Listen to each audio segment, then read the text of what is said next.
Eto yung mga taong pwedeng sumira sa karir mo sa barko. Alam mo ba na minsan hindi trabaho ang dahilan kung bakit nasisira ang karir ng isang crew? Maling tao, mga kamarino. May mga taong makikilala mo sa barko na akala mo kaibigan, pero kapag hindi ka marunong mag-ingat, pwede kang madamay sa problema nila. Kaya kung bagong sakay ka, pakinggan mo to. Number 1, yung taong mahilig magsabi ng okay lang yan. May ginagawa kayong bawal, tapos sasabihin niya okay lang yan, ginagawa naman ng lahat yan. Pero kapag nahuli kayo, hindi naman niya karir ang ipapangalan mo, sarili mong pangalan, mga kamarino. Matutong magsabi ng hindi, lalo na kapag alam mong mali. Number 2, yung taong mahilig manghatak sa gulo. Kapag may problema siya, gusto kang isama. May away siya, kasama ka. May issue siya, kasama ka. May reklamo siya, gusto niyang ikaw ang kakampi. Tandaan ninyo, mga kamarino, hindi lahat ng laban ng kasama mo ay laban mo rin. Number 3, yung taong mahilig magpakalat ng sikreto. Ngayon, sikreto ng ibang crew ang kinikwento niya sa'yo. Bukas baka sikreto mo naman ang pinag-uusapan nila. Kaya wag mong ikwento agad ang personal mong problema, relasyon, pera o mga plano mo sa kahit na sino. Number 4, yung taong mahilig manghiram ng pera.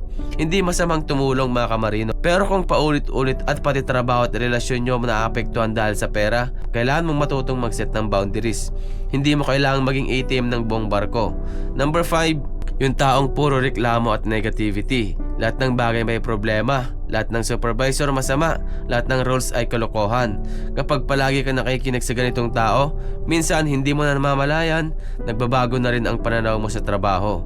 Number 6, yung taong nagtuturo sa'yo ng maling gawain. Lalo na kung bagong crew ka, kapag may nagsabi sa'yo ng ganito talaga dito, gawin mo lang, huwag agad maniwala. Alamin mo muna ang rules at procedures, dahil kapag nagka-problema, hindi niya sasagutin ang consequence para sa'yo. Number 7, yung taong gustong hilahin ka sa bisyo, alak, sugal o kung anumang bisyo na pwedeng makaapekto sa trabaho at judgment mo.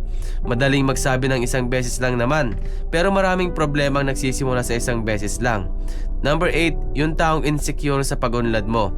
Hindi lahat ng kasama mo matutuwa kapag umangat ka.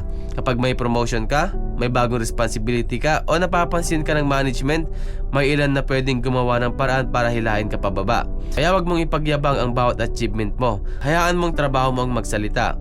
Number 9, yung taong mahilig manggamit ng ibang crew. Kapag kailangan ka, kaibigan ka. Kapag wala na siyang kailangan, hindi ka nakilala.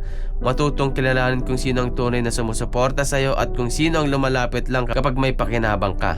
Number 10, at ang pinakaimportante, huwag mong hayaan na ikaw mismo ang sumira sa karir mo. Dahil kahit gaano kasama ang influence ng ibang tao, ikaw pa rin ang may final decision.